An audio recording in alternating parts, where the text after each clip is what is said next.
Yes, a good morning, a good afternoon, or a good evening to you, however you may be listening and wherever you may be listening. This is the Fulham Focus podcast. I wish I could be saying this in a much more chirpier and much more happier voice than I am. The return to football was not quite the return to football as we ideally wanted, as we lost to Brentford 2-0 at Craven Cottage in our first game back. Here to help me is Mr. William Oakley and Mr. Matthew Arter as my two guests. So, ladies and gentlemen, let's get cracking. Fulham. Right, so first things first, for the first time in, over 3 months? The reaction to the team as it came out. Now, me, J-Mac and Danny on the, Welcome Back to Football podcast had a few guesses as to what the team might be. It wasn't 100% what we thought it would be, but there was one big, major surprise I don't think many of us really saw coming, and that was the inclusion of Neeskens Cabano. Mr. Oakley, I'll go to you first. What were your thoughts about the overall team selection? Perhaps more importantly, what was your view on Neeskens Cabano being selected? Yeah, so I think, like you say, the rest of the team seemed quite self-explanatory. Good defence, good midfield. But then you kind of look at Knockaert and Mitrovic. Obviously, those two are kind of a given, Mitrovic especially, but everyone, I think, was expecting Cav to feature alongside them two. So I think Cabano, he's never been bad for us necessarily, but and I said before the game, let's give him a chance, give him the benefit of the doubt. He's a great guy. I wanted him to score and put in a great performance, which he wasn't terrible, like I say, but I don't know, I was surprised, and I think we could have played better if Cav started, to be honest. When he came on, he did give us a bit more push and drive going forward. So it was interesting. I think Cav should probably replace him for next game. Yeah, absolutely. And, nothing against Neeskens Cabano. He's been a fine servant. But based off production levels of this season as a whole, it seems a bit weird. Mr. Arter, your thoughts? Hello, everyone. Yeah, it was a bit of a weird choice to start with, considering we've been away for 3 months and it's the first game back. I'm just looking at this stat file that I've made in a spreadsheet and looking at all the kind of attacking combinations that we've had this season. And the most popular one by far is the Mitro, Cav, Knockaert trio, starting 16 games all season. Obviously, Cabano's only started one, which was the last Brentford game. So to bring him back for quite a big game as well, it was an odd choice. Maybe Parker was trying to swing a surprise on Brentford. He didn't have a bad game. In particular, in the first half, I think he was putting some good crosses into Mitrovic, whereas no other player, not even Brian was really doing that. It was good to see that Cav was on the bench at least. And Cav was kind of the only attacking option that we had on that bench. And that kind of highlighted how thin our attacking options are because, as the game showed, if we wanted to change things up, the only thing we could really do was bring Cavallero on. And, that didn't really do much, did it? Yeah, some interesting points, guys. And I don't want to put sort of words into anybody's mouth or anything, or sort of accuse anything. But I'm just looking back at the preview stuff for the game. And I think what makes this sort of decision even weirder is the fact that Scott Parker didn't hint at the fact. The only thing that I can maybe understand was if Cavallero picked up a slight niggle in training, in which case it would kind of understand it. But Scott Parker didn't give us any indication of that in the preview. So again, that sort of adds to the mystique of it, if you will. But I just want to ask you guys one question. What are your thoughts on the crowd noise aspect? Oh, I didn't mind it, if I've got to be honest. Obviously, it's not normal, but I think normal went out the window months ago. I would rather hear some form of crowd noise than just utter silence. Earlier, a few weeks ago, when I was watching Bundesliga and they didn't have the crowd noise option, it was just a bit eerie. You can hear all the players and the coaches shouting, but watching it just didn't feel right. And obviously, it's not also right watching it with fake crowd noise, but I think it's better than nothing. Yeah, I'm a fan of it. I think even though it's not perfect, it's better than nothing for me. Okay, fair enough. I'm very much not in the majority there, but I'm very used to being that. But anyway, let's move on to the game itself.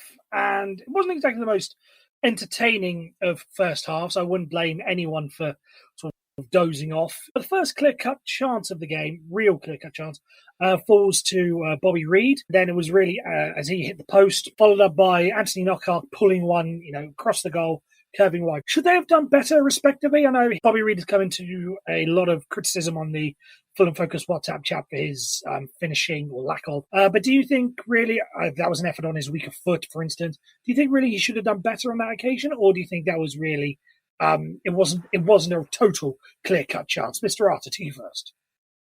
Yeah, so like you mentioned, there was quite an interesting debate on the Fulham Focus team chat yesterday about this, and Bobby Reid about whether he's almost getting known as the nearly man, who, he nearly does something good, he nearly finishes the shot, but he always kind of falls short. And then, that went into the debate about whether is he just a standard Championship player, or, can he make that step up to become Premier League level and bury these chances? And, looking at this season, the answer would appear to be no. But going back to that chance as an individual chance, I thought he did very well to make the space. And I think it was Harrison Reed who picked him out. His passing yesterday was impeccable, and yeah, he did well. He got it under, and it was on his weak foot, and it was actually a really good shot. And it was I think just unlucky that it hit the post and went out wide. On another day that could have easily gone in, and then on another day it could have easily just gone over and wide. But no, I think it was more unlucky than anything. And then when Knockaert got his shot, I think we haven't seen a good replay of it yet, but I think that the goalkeeper, his dive probably made it look a lot closer than what it probably was. Do you think that this was maybe a bit of rustiness coming into play here? And maybe if he'd got that same chance a couple of weeks later, when we're playing Leeds next week, or West Brom at the end of the season, or Birmingham, or Wigan, or any of the teams we've got left to play, that would have gone in that case. And it was just a case of first game back. We've seen a lot of crazy results and a lot of crazy things going on, not just in the Championship, but the Premier League going on with football coming back. Do you think it was just, again, just down to rustiness of not being fully match fit in that situation that cost him to spurn his chance, as it were? And I suppose really the same question to Knockaert. Or do you think that's just what he does? I think you could definitely make a case for it being rustiness, but Fulham haven't really released much about whether we've played other teams or not. But also there's been 11v11s within the club. Training's been going for a few weeks now, which obviously is not an ideal situation to be in. But I think Bobby Reid probably could have done better with that. I think as well it's unlucky it's fallen on his left foot. Obviously he's done well to find the space, but maybe if the ball was being played down the right side of the pitch, he would have been able to get more power, more accuracy behind it, and still gone for the near post and scored if it was on his right foot. It's unlucky. It's kind of hard to have a go at him. I would have liked him to finish that, really. But it's not the end of the world. Well, I mean, in context of the match, it's not great, but it's not too bad. And Knockaert's, with Knockaert, he does go for some crazy shots. It could have been a cross, because he has scored a cross this season. I don't think you can fault him really for that. He's just tried to get it back in there, whether he was shooting or crossing. It was kind of in the moment. It was just after the Bobby Reid chance, and he's just tried to keep the momentum a bit and maybe rushed it a bit. But I think those two chances were unlucky, and I don't think it really shaped the match too much. It's later events that probably caused us to concede the goals. What I will say is, and as a positive note, that was one of the few times where Bobby Reid was kind of up closer to Mitro in that attacking position. And it was one of the few times where they could link up and create chances in the box. And there wasn't really enough of that throughout the whole game. Bobby was too deep in midfield and left Mitrovic isolated a lot of the time. So if we get more of that, then we can see more of those types of chances, which would hopefully lead to more goals. Absolutely. And speaking of chances, Brentford had a decent chance on the half-hour mark. Joe Bryan playing slightly too narrow in a defensive position, and that let Fosu in for a good chance. Was a bit of a sign of things to come. And Joe Bryan is coming for a lot of stick on social media. Defensive frailties on his part, and Brentford is doing a good job of exploiting it. He's just not a great defender. But then again, I don't think he should play winger, because I think he does well in the overlapping runs and in the way he gets the ball forward when he does have the ball in defensive position.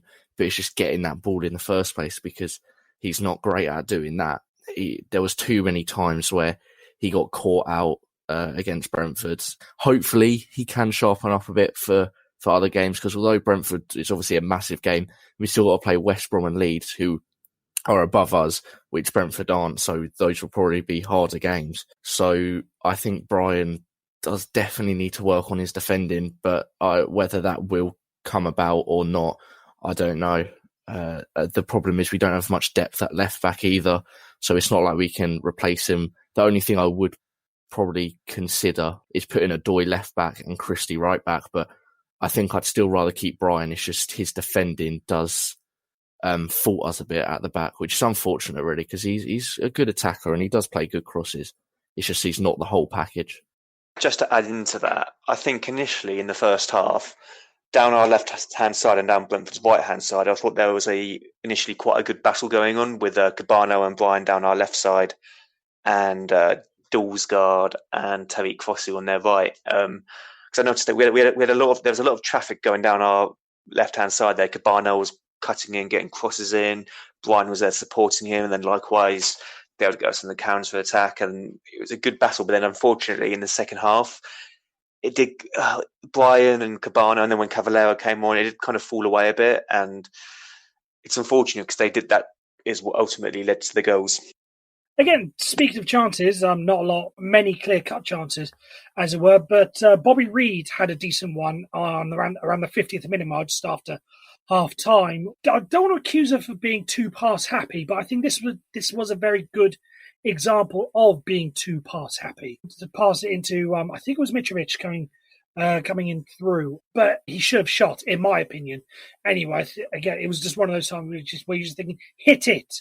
When he gets the ball or when he's through on goal. Matt Arter, what were your thoughts on that? Should he have shot in that situation, or do you think he was right to look for the pass?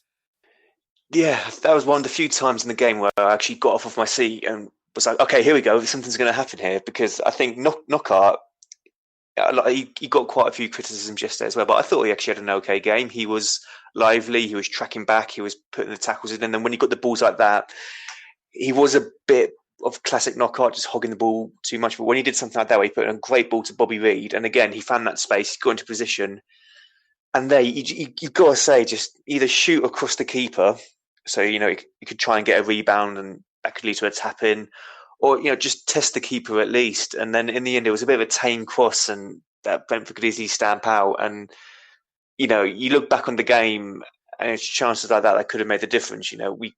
That could have easily led to a goal had that been a shot, and we'd be 1-0 up and it'd be a completely different story. So you do have to question Bobby's decision making there. Yeah, I think I agree with you, but it didn't. It's kind of hard to just pick out Bobby Reid for that chance, because there was a few times where Kenny was on the edge of the box, and although maybe he didn't have as much space, the passes weren't really on. And I was just thinking, you got to shoot there, you got to shoot.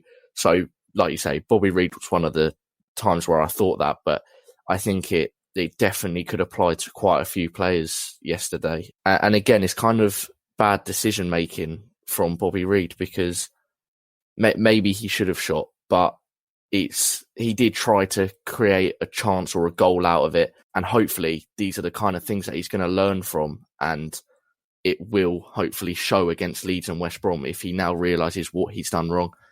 But it's just, we just need it to happen. Yeah, absolutely. And I don't want to, fully criticise Bobby Reid for his missed chances. Everyone missed a couple of chances. Mitro had a few chances. If he knew what the offside rule was, for instance, he was clean through on goal, but was miles offside for him. He had a couple of headers that didn't quite go well. He had one, again, a diving header where he tries to go round Pontus Jansson. That, again, on a different day, maybe if he tries to play with his feet, you may get a better result.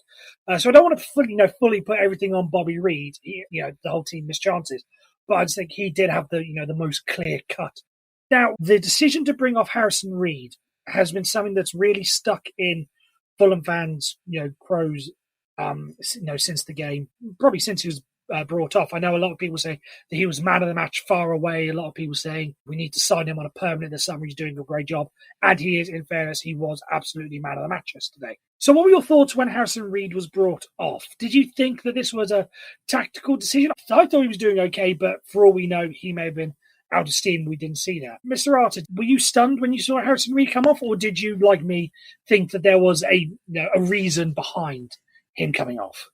I think that him coming off was the natural thing to do. We need to remember this was his first game back since December or January, and obviously it's everybody's first games back for 3 months. But particularly for him, when I saw the team sheet, I wasn't expecting him to play the full 90 minutes, and then obviously he was putting in kind of an inspired man of the match performance. But at the same time, you know how Parker likes to change his midfield around. So I was expecting him to come off at one point.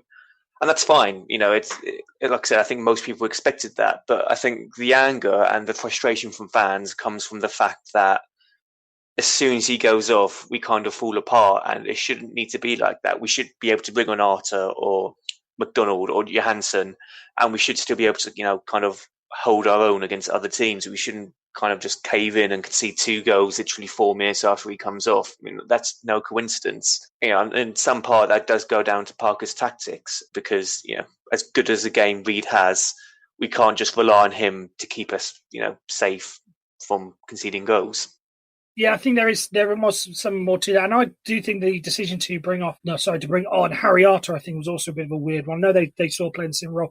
I personally would have brought on Stefan Johansson at that point, just to give us a little bit more bite in midfield, as it were, to sort of prevent the incidents that we're going to talk about. Same question to you, Mr. Oakley. What were your thoughts when Harrison Reed, when he first came off?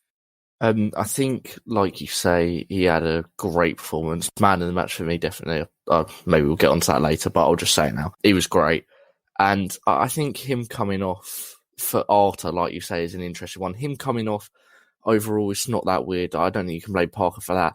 But putting on Arter at that point, that is very questionable. Because for me, Arter has been really bad this season. I think he's obviously scored that goal against Villa, which was good, but he hasn't controlled the midfield. He's had a lot of experience, and Harrison Reed has been miles better than him this season. So putting him on for Reed at that stage of the game was quite strange, but we move on from it, and hopefully Harrison Reed can play 90 minutes in the future, because that's what we need if he can stay on form. Now comes down to the bit that we were all dreading about. The late goals, first off from Benrahma. Catalogue of errors at the back. I know someone sort of tempted it on Twitter. I saw it. I want to find and give credit, but someone joked about the whole, this whole thing. We haven't had a 0-0 at the Cottage since 2011, I think it was. Someone pointed that out, with 10 minutes to go.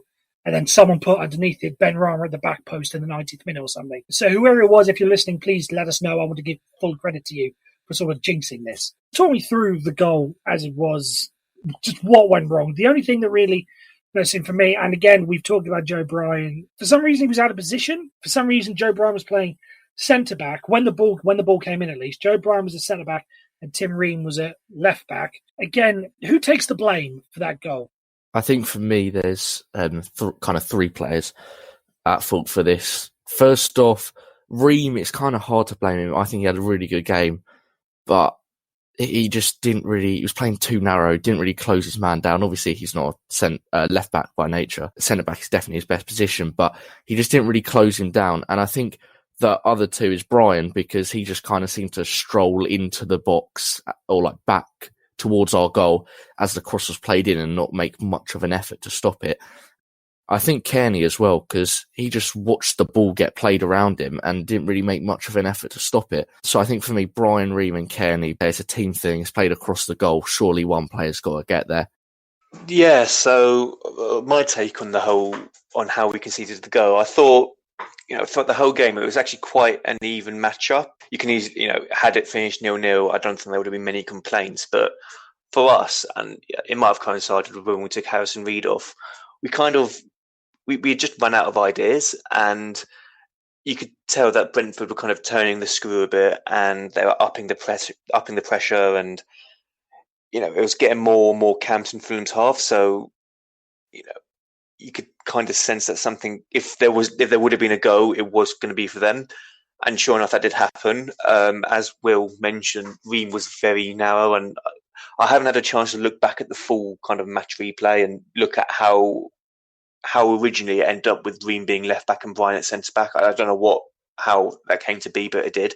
And yeah, unfortunately, if you look at when they got the cross in, there was just no one close to him. Ream was too busy being narrow, and like I said, Kearney wasn't tracking back, and I think Nocky was there as well. And yeah, I wouldn't put it down to an individual mistake. It was just kind of a collective team error, and there must have been some kind of major breakdown in communication. You can always make a claim that Adoy maybe could have got a little bit closer to his man, so they couldn't get the shot away. But if a ball flashes across the goal like that, there's not much defenders can do, to be honest.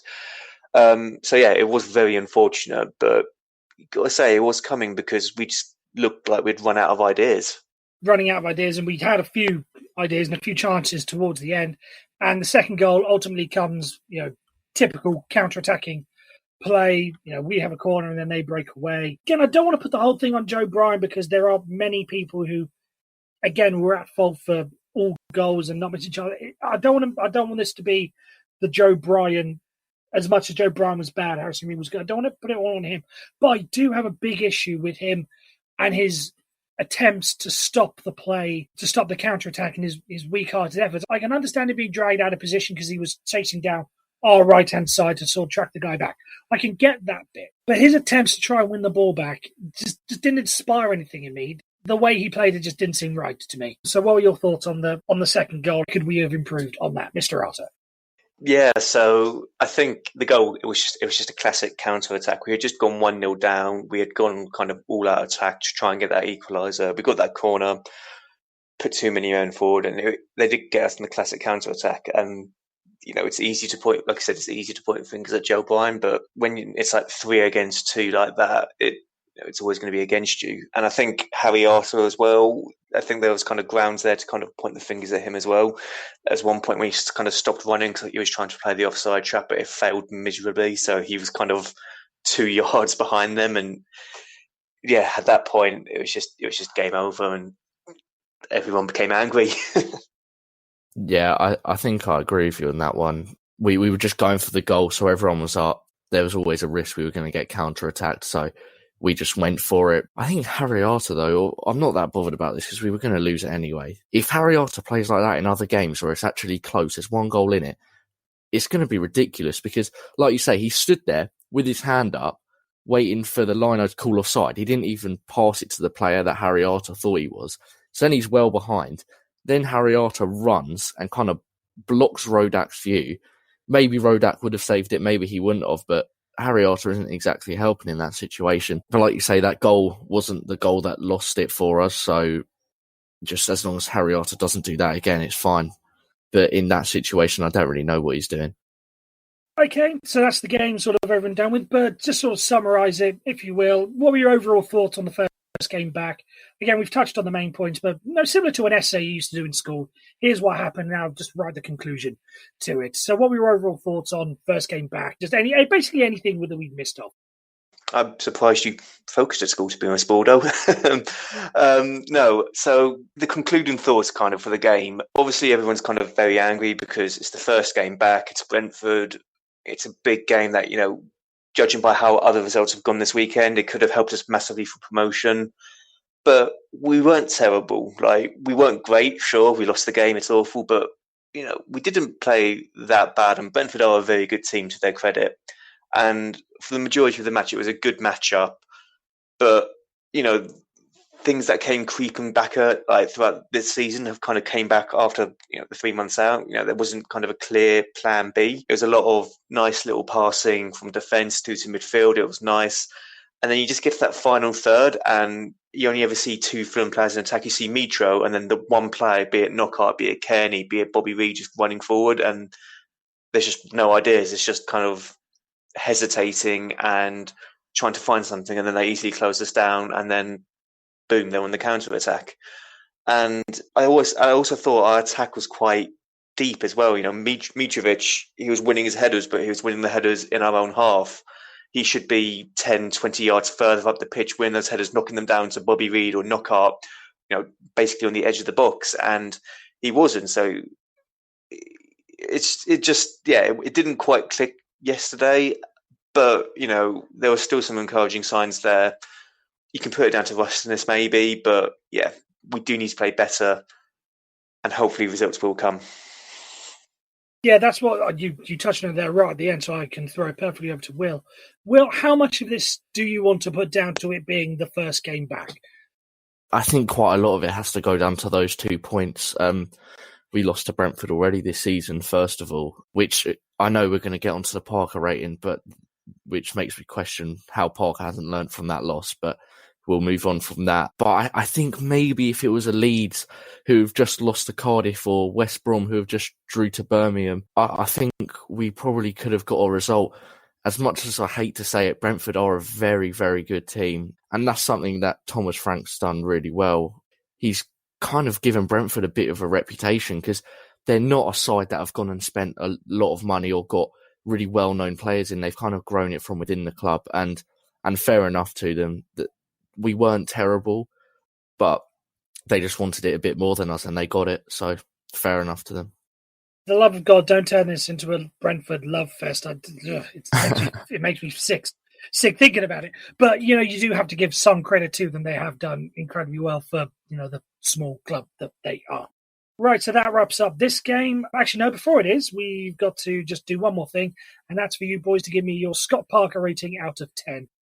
I'll give him a 4 out of 10. I think, although we were quite encouraging at the beginning, we became a bit too one-dimensional. We ran out of ideas. The substitutes weren't very inspiring, whereas with Brentford, they brought on Emiliano and he got an assist and scored to go, and he changed the game. He changed their shape. Whereas with us, all we did, we brought on Cavallero for Cabano on the left-hand side, which it was just a straight swap, bringing on a right-footed winger who would just cut in and do that, and it's exactly what happened. And there was no clear tactical change. And then when we did make changes, we were already 1-0 down. He didn't do much wrong, but he didn't do much right either. So 4 out of 10. I think I'll go 1 up. I'll say 5 out of 10. I think Matt Arter, you said this earlier on about how Cabano played the other Brentford game, which we did lose, and that was when people started to turn on Parker quite a lot. So why has he played Cabano again? Because I imagine that Brentford have probably been reviewing the game where they did beat us to see if they can repeat it. So why has he played Cabano again? I don't know. And I think the only reason why I've gone 1 up from 4 is that he did play a bit more of an attacking philosophy, which was better to watch than the classic Parker ball that we saw before lockdown. Although we did lose, we did probably create quite a few good chances that we might not have got from passing around the back more. Because if you look at the stats, we had a lot less possession than we would usually have. So if he can just get a hang of this attacking philosophy that he's trying to implement, or if he is trying to implement, I might be reading it completely wrong, but if he is going to master that, if he can get that done in the next couple of games and we keep creating good chances, I think we will get results, but unfortunately not this game. So 5 out of 10.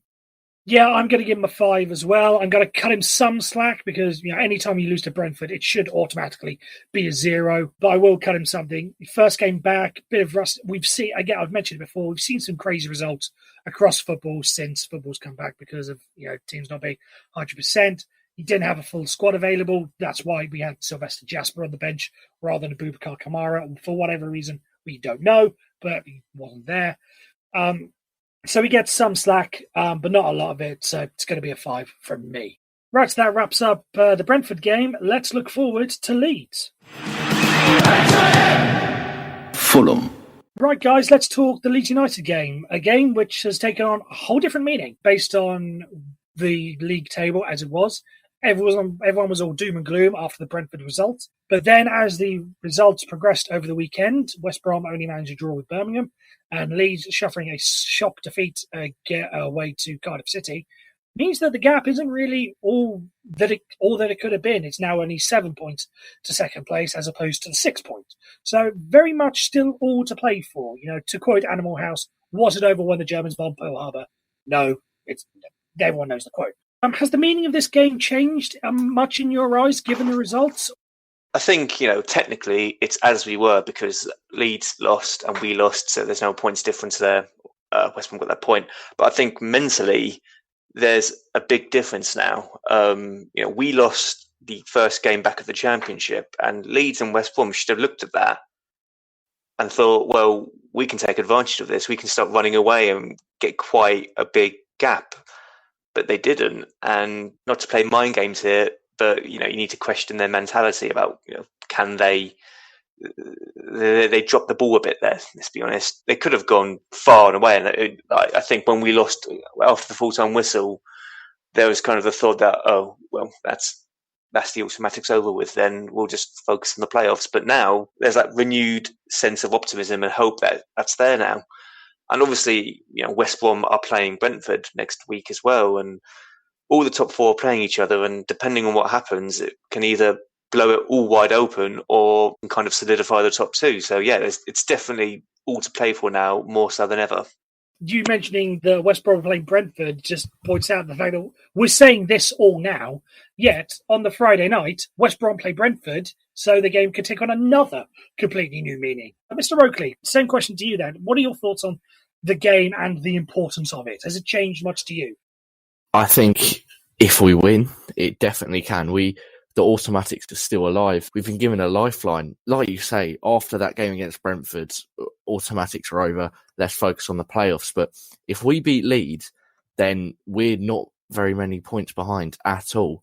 Only a few games. And still got to play West Brom, and obviously you've probably got the hardest games. Well, definitely got the hardest games out the top three.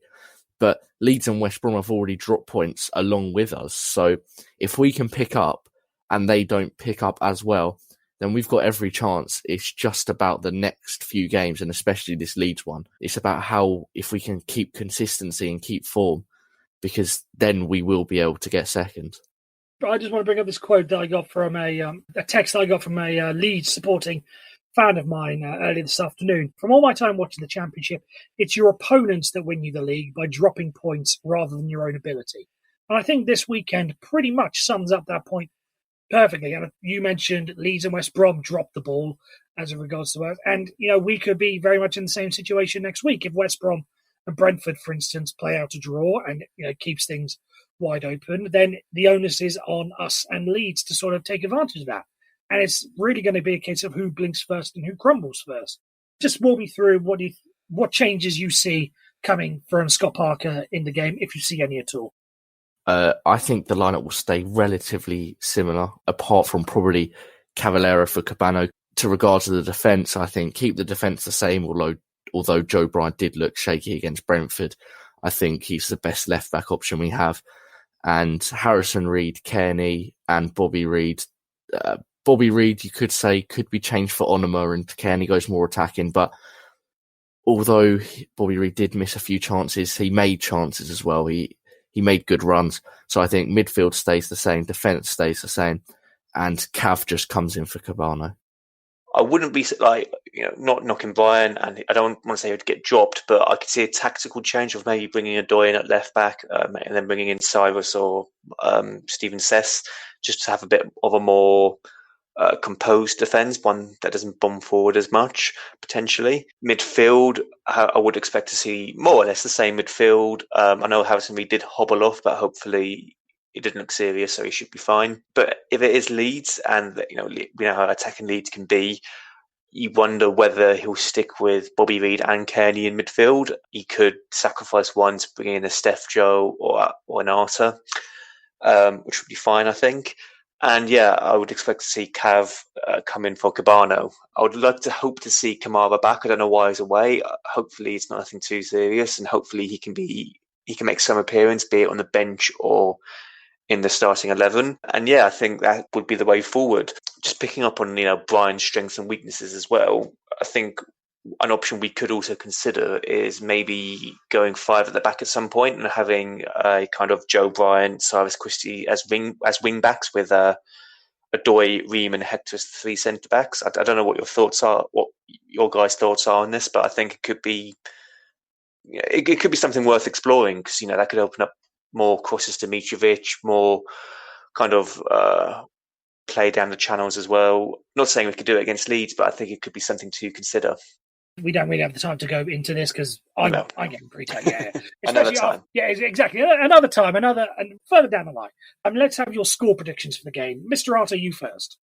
We need to stay optimistic here, and we need to really go for a win. There'd be nothing better, after losing to Brentford like that, and Leeds are on the back of a loss as well, to put Leeds to two defeats on the bounce. That would hurt them mentally. And for us to get a win, it could kickstart everything. So I really want us to see a win, and I'm going to say 3-1. 3-1 for them. Oh, 3-1? That's a very, very bold claim from Mr. Arter. It's very bold, but it is. But credit to you for going ambitious. You say we have to stay positive. I personally wouldn't go that positive, but I applaud you for doing so. Mr. Oakley, your prediction as well. I think I'm just going to go for a 1-0, get it done. We don't score much. we don't score a lot of goals, but just a 1-0, even if it's a scrappy game, we've got to get the win. Yeah, see a much more sensible option there from Mr. Oakley. 3 goals against Leeds. Are you crazy, Mr. Arter? But yes, absolutely. Live life on the edge. Precisely. Very, very well said, sir. So that's really it from this edition of the Fulham Focus podcast. I want to thank Mr. Arter and Mr. Oakley for joining me. Don't forget that you can keep up with everything that is Fulham Focus. Twitter or on Instagram, we have the website where there's Q&As, interviews, past episodes of the podcast, many different articles. I believe Danny Boy, our Master-in-Chief, has got an article coming out soon on the pros and cons of Bobby Reid. So by all means, keep your ears and eyes open for that. So all that's left for me to say is thank you very much for listening. Come on, you whites, and above all, in this current climate, please do stay safe. Thank you very much.